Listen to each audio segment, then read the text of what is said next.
Hi everybody, and welcome to Poppa's Picks for Week 4 of the NFL season, brought to you by FantasyDonks.com, your one-stop shop for everything you need to know to start playing daily fantasy football. I'm Sean Big Poppa Williams, and like usual, I'll be giving you my rundown for the top plays this week for daily fantasy football. Let's get started with the quarterbacks like usual, and with the number one quarterback this week that I have on the board is that of Matt Stafford at the Jets. Now, the Jets are bottom 3 in the league in surrendering points to opposing quarterbacks. I really like Stafford this week coming off the poor performance last week against the Packers. Stafford likes to have rebound games.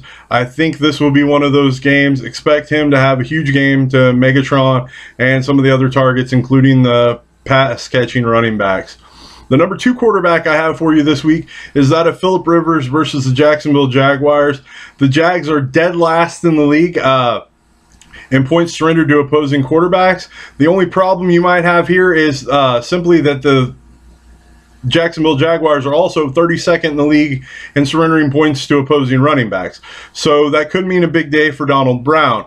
But if you look to what happened last week, Donald Brown had 40-plus touches, and Philip Rivers still put up a monster game. So I don't think that Philip Rivers will see any impact here from a successful Donald Brown day. I think Philip Rivers still puts up 20-plus points and is a monster for you in dailies. Look to make him a play this week.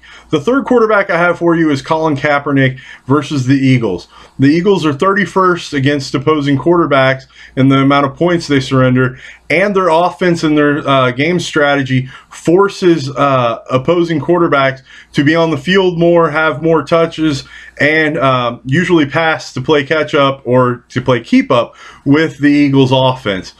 Vegas has this as the second highest over-under of the week at 51.5 points. Plus, the 49ers run game looks a little suspect at this point in the season.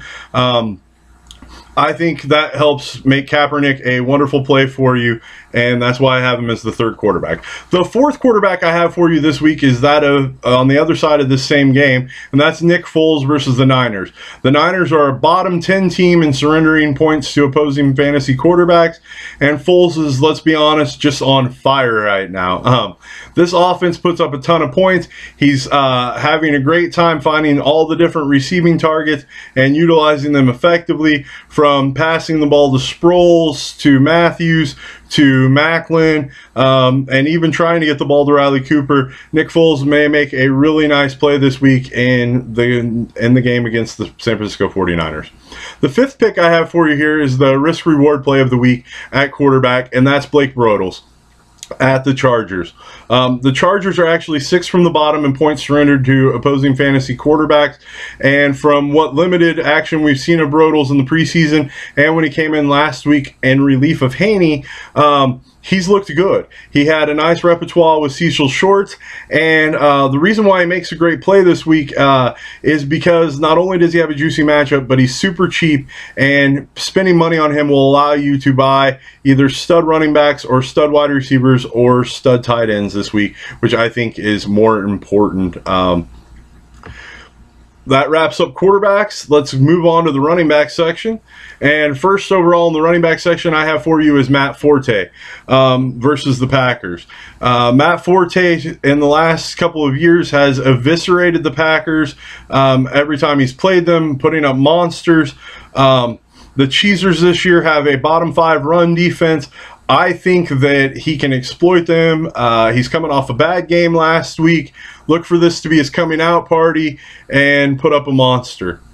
His price tag is still a little pricey for my liking, but I totally get why you play him there. And on some of the sites, he's actually decreased. They've decreased his cost, which makes him a nice option. The second play is more of a value play here, and that's Matt Asiata versus the Falcons. The Falcons take the 32nd ranked run defense to Minnesota, and Minnesota is playing a rookie quarterback this year. Now, traditionally, what that traditionally means is that the team will focus hard and heavily on the run game to open up the play action attack for the rookie quarterback. I think that means Asiata will see an increase in touches. I think that the play action pass will be there for Teddy Bridgewater, and that will cause the linebackers to have to stay back. It could mean that Asiata will have a great day. He's also cheap. Look to him to make a good play this week. The third running back I have for you is, a surprise to no one, is DeMarco Murray versus the Saints. I don't like DeMarco Murray. I think he's always injured. I think he's never reached just the hype that people have out for him. But so far he is this year, and he's the #1 running back in fantasy through the first 3 weeks of the season. And he gets an extremely sexy matchup against a Saints defense that loves to give up surrender points to the run. This game has the highest over-under from over for it, and from a Vegas perspective, it's at 56 points. Murray could and should have a monster.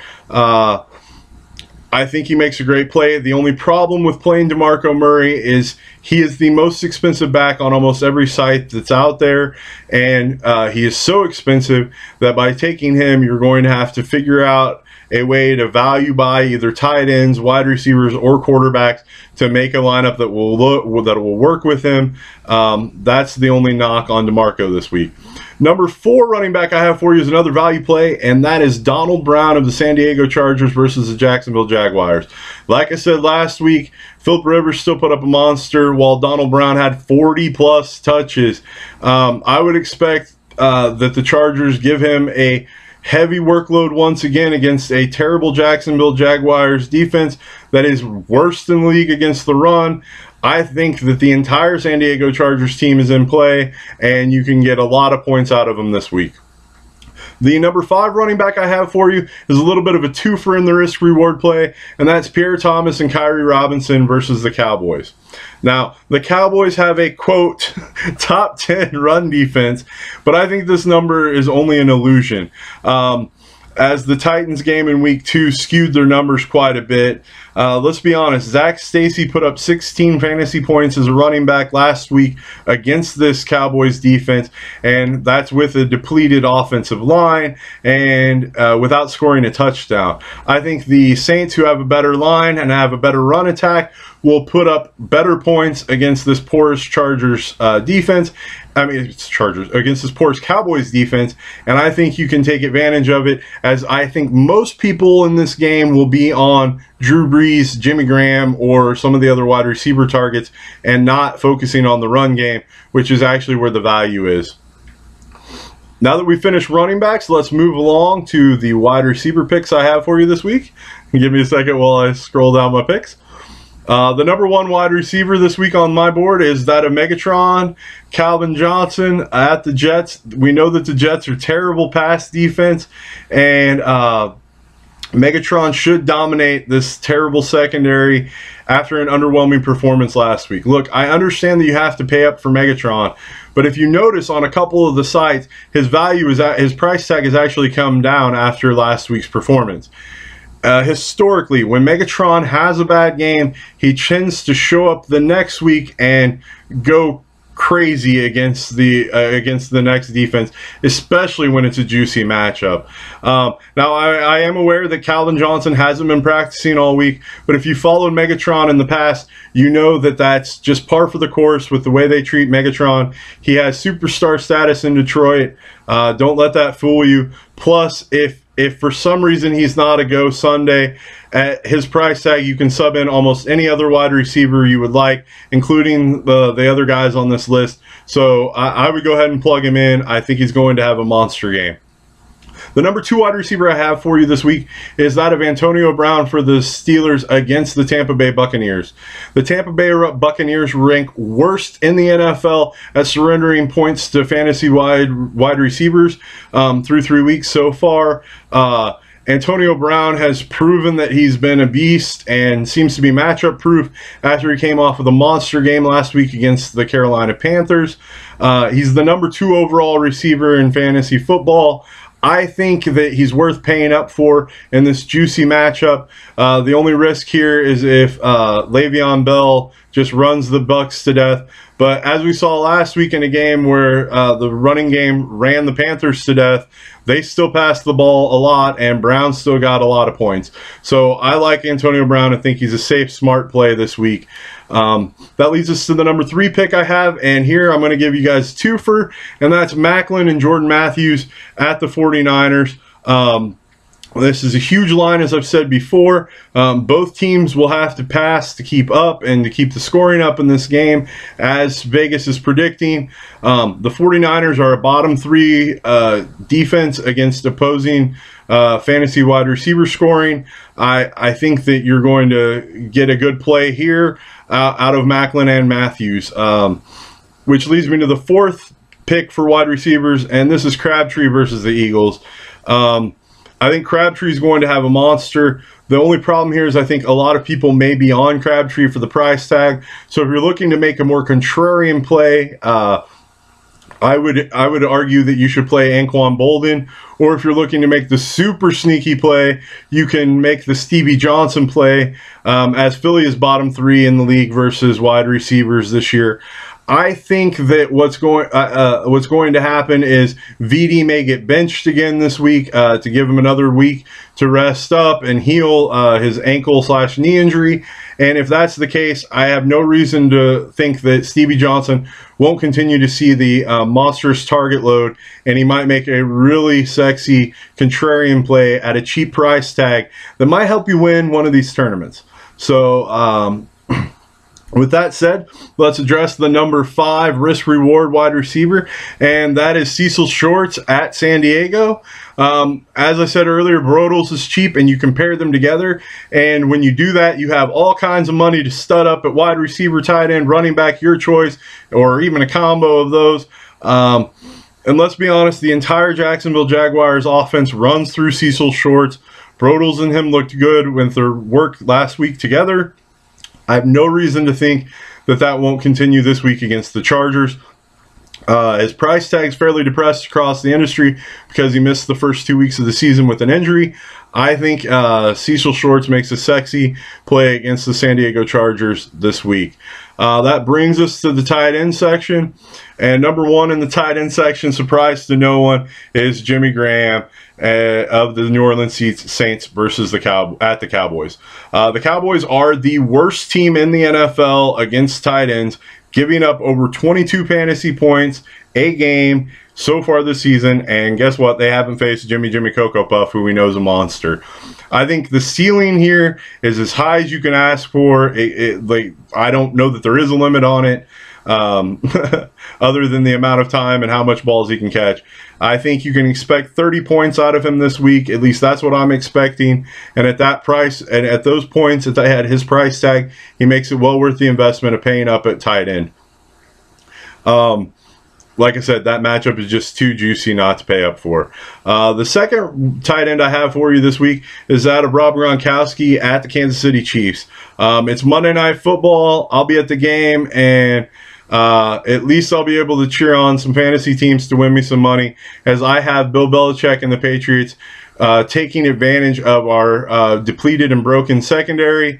We love to surrender points to tight ends. We especially love to surrender points to the tight ends in primetime football games when the nation's watching. Look for Bill Belichick to know that, and look for Bill Belichick to get Gronkowski even more involved in the passing attack. I think Gronk is going to have a monster here. His price is actually depressed on a couple of the sites, which makes it even a juicier matchup where you can get him fairly cheap. I think that Gronkowski is going to have a monster this week against my Kansas City Chiefs. So I would go ahead and make him a great play, a play for you this week. The number 3 tight end I have for you today is that of Antonio Gates versus the Jacksonville Jags. The Jags are statistically the second worst team in the league against in surrendering points to opposing tight ends. And the problem here is like I said, the run game could take away action, but I don't believe that to be the case. The real problem here, in my opinion, is that Green outperformed Gates last week, which puts you back in that which one of the two tight ends do I start? I personally think Gates is going to have a bounce back week and put up a monster against this porous Jacksonville Jaguars team. His price tag's not too crazy. I like it as a play. The next play I have for you is Martellus Bennett versus the Packers.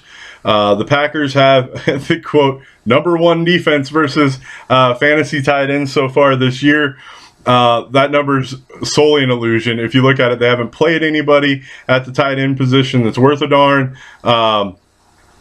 I think the Bears love using Martellus Bennett, and the self-proclaimed Black Unicorn will have a magical day, giving you awesome fantasy points and making you happy Sunday afternoon. And he will finally expose that Packers linebacking core and secondary for what it is, which is a pile of hot garbage. The number 5 pick, which is the risk-reward play of the week, is that of Delanie Walker versus the Indianapolis Colts.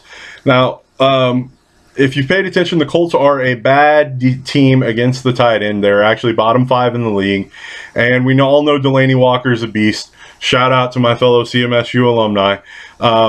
But let's be honest, Locker has a messed up wrist, and that means Clipboard Jesus, a.k.a. Charlie Whitehurst, will probably be taking the snaps at quarterback.